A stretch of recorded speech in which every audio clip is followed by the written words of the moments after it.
जय श्री महाकाल आप सभी को।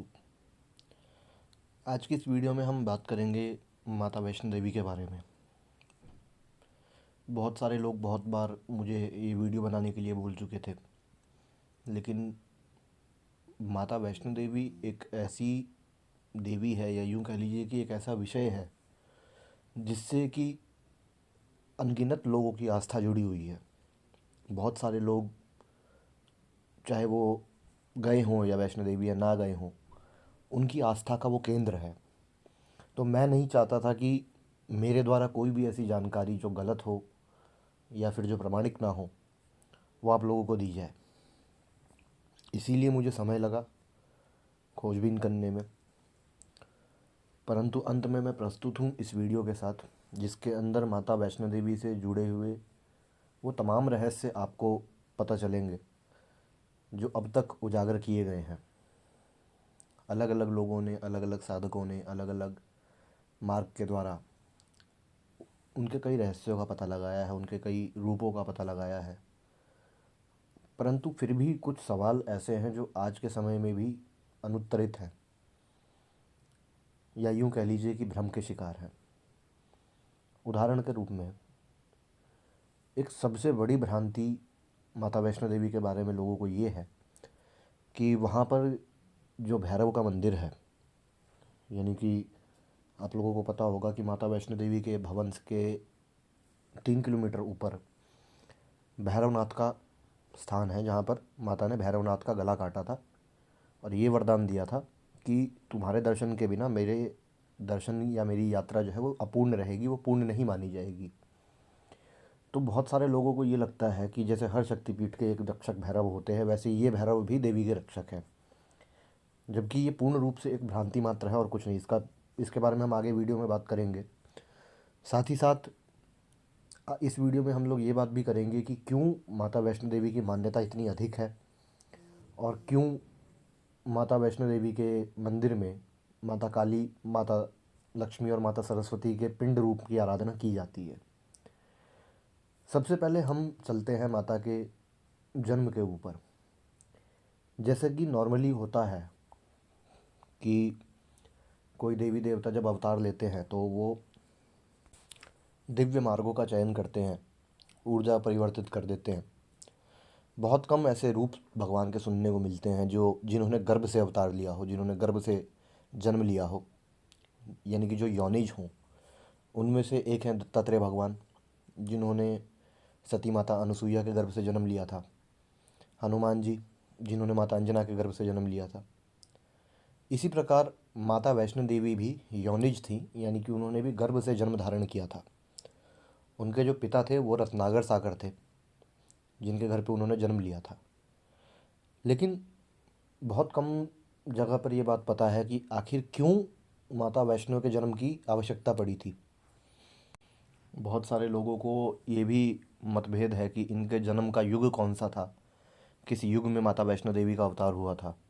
तो इस वीडियो में हम वो बात भी करेंगे आज। माता वैष्णो देवी का जन्म त्रेता युग का है।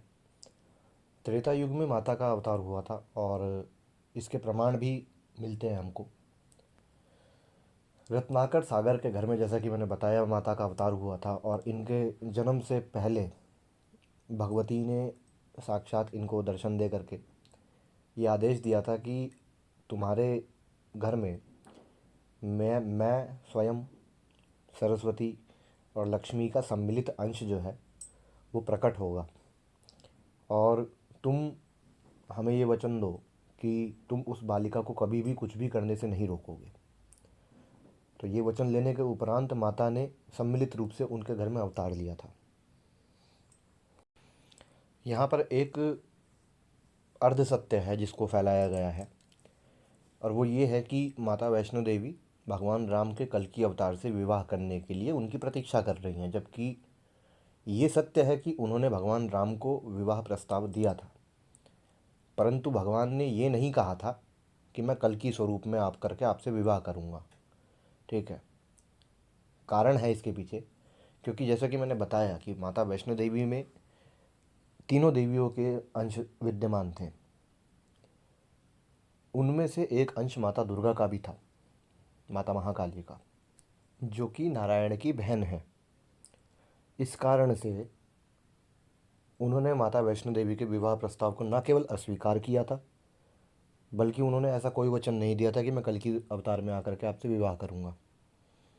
ना ही किसी भी अन्य ग्रंथ में जिसमें भगवान कल्की का उल्लेख है उसमें भी ऐसा कोई जिक्र नहीं है, चाहे वो विष्णु पुराण हो, कि भगवान राम जो है कल्की स्वरूप में माता वैष्णो देवी से विवाह करेंगे। असल में वैष्णो देवी जिनका नाम पड़ा था वो इसलिए पड़ा था क्योंकि उनका जन्म जो था वो वैष्णव कुल में हुआ था। उनके जन्म का नाम त्रिकुटा था और वैष्णव कुल में जन्म लेने के कारण उनका नाम वैष्णवी पड़ा था, जिसे सामान्य बोलचाल की भाषा में बाद में वैष्णो देवी कहा जाने लगा। अब हम बात करते हैं कि आखिर क्यों त्रिदेवियों के होते हुए माता वैष्णो देवी के अवतार की आवश्यकता पड़ी थी। जैसे कि आप सभी लोग जानते हैं कि त्रिदेवियाँ माता दुर्गा, माता सरस्वती और माता लक्ष्मी, ये तीनों ब्रह्म शक्तियाँ हैं, ये तीनों दिव्य शक्तियाँ हैं, ये तीनों परा ऊर्जा हैं, जिनको प्रसन्न करना या जिनको प्रत्यक्ष करना एक सामान्य व्यक्ति के लिए बहुत कठिन कार्य होता है। इसीलिए इन तीनों देवियों से एक ऐसे स्वरूप का आविर्भाव आविर्भाव हुआ जो स्वरूप शीघ्र प्रसन्न होने वाला, कम उपासना में फल देने वाला, ऐसा स्वरूप जिसको प्रसन्न करने के लिए ना अधिक विधियों की आवश्यकता है, ना अधिक चीज़ों की आवश्यकता है। आप लोगों ने ये सुना होगा अवश्य कि जो मनोकामना कहीं पूर्ण नहीं होती वो मनोकामना माता वैष्णो देवी के दरबार में अवश्य पूर्ण होती है। माता की गुफा में वो तीन पिंड, जिन्हें माता महाकाली, माता महालक्ष्मी, माता महासरस्वती का स्वरूप मान करके जिनकी आराधना की जाती है, ये तीनों रूप इस बात का प्रतीक हैं कि माता वैष्णो देवी में इन तीनों शक्तियों का वास है और इन तीनों देवियों के अंश से ही माता वैष्णो देवी का प्रादुर्भाव भी है। परंतु एक समस्या यहाँ पर यह आ जाती है कि लोग ये समझने लग जाते हैं कि माता दुर्गा को ही वैष्णो देवी कहा जाता है, जबकि ऐसा नहीं है। माता वैष्णो देवी, जैसे कि मैंने बताया, त्रिदेवियों के सम्मिलित ऊर्जा का स्वरूप है और जिनका प्रादुर्भाव इसलिए हुआ था ताकि वो कलयुग में मनुष्यों की प्रार्थना को सुन सके, उनका निराकरण कर सकें। इसलिए नहीं हुआ था कि वो राम जी से विवाह कर सके। ठीक है, हाँ, ये बात सत्य है एक हद तक कि उनके मन में भगवान राम से विवाह करने की इच्छा थी, परंतु जब भगवान श्री राम ने उनसे ये कहा कि मैं अपने इस अवतार में एक पत्नी व्रता हूँ, तो उन्होंने भगवान राम से पूछा कि मैं ये सोचती थी कि मेरे जन्म का उद्देश्य आपसे विवाह करके पूर्ण होना है। बोले कि अगर ये मेरे जन्म का उद्देश्य नहीं है तो फिर मेरे जन्म का उद्देश्य क्या है। तब भगवान राम ने उनको ये निर्देश दिए थे कि आपका जन्म इसलिए हुआ है ताकि आप कलयुग में मनुष्यों को वर दे करके उनको उनके कष्टों से मुक्ति प्रदान करें।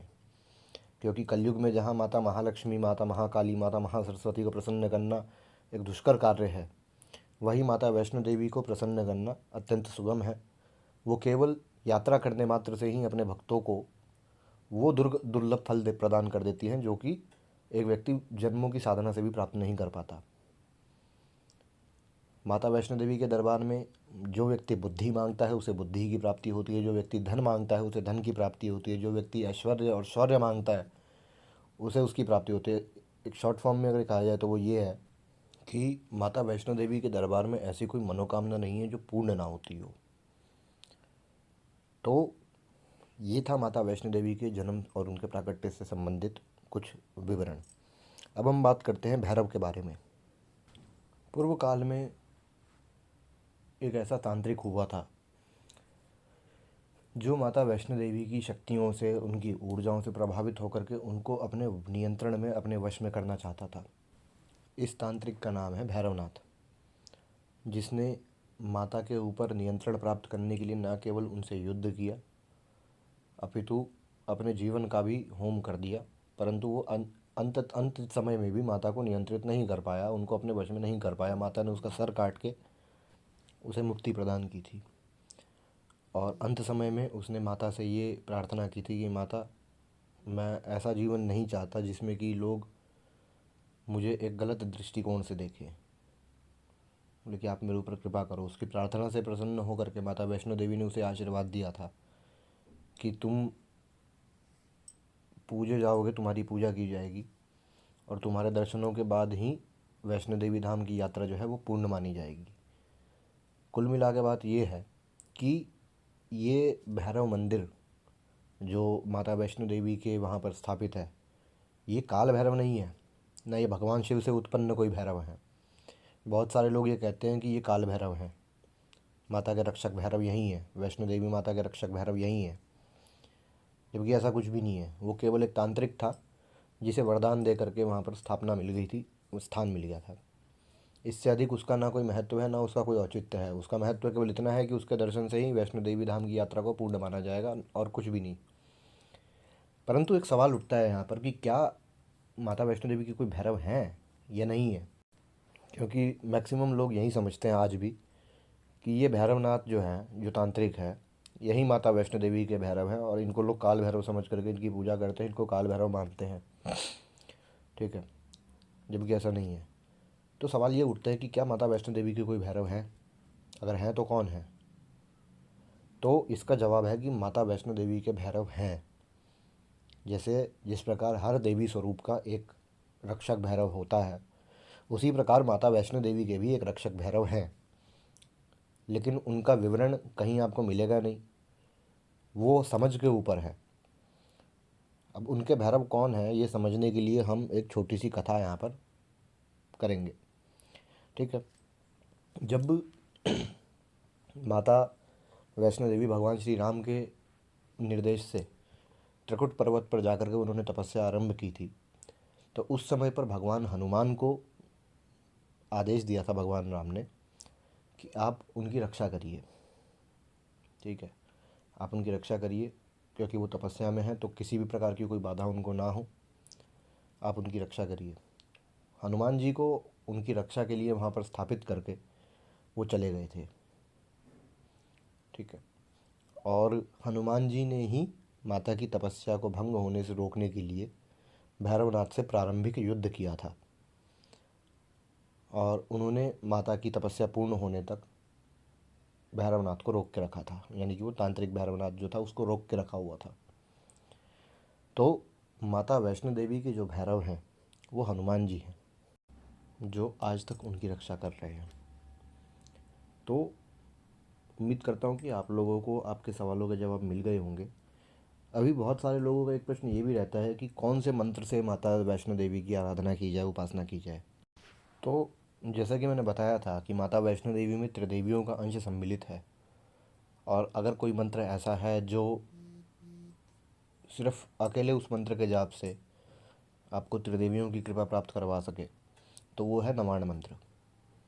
ओम ऐंग ह्रीम क्लीम चामुंडाय विच्चे, ये नवार्ण मंत्र है जिसके अंदर त्रिदेवियों का स्वरूप, उनकी ऊर्जा, उनका तत्व निहित है। और अगर आप वैष्णो देवी माता की आराधना करना चाहते हो तो आप इसी मंत्र से करिए, ये भाव मन में रख करके कि मैं माता वैष्णो देवी के लिए इस मंत्र का जाप कर रहा हूँ या इस मंत्र की आराधना कर रहा हूँ, और निश्चित रूप से आपको उसके फल प्राप्त होंगे। तो इस वीडियो में दी गई जानकारी आपको कैसी लगी, आप लोग मुझे अवश्य बताइएगा। अभी के लिए इस वीडियो को मैं यहीं समाप्त करूँगा। अगर आपका कोई प्रश्न होगा तो आप कमेंट बॉक्स में पूछ लीजिएगा, संभवतः उसका उत्तर दे दिया जाएगा। जय श्री महाकाल आप सभी लोगों को।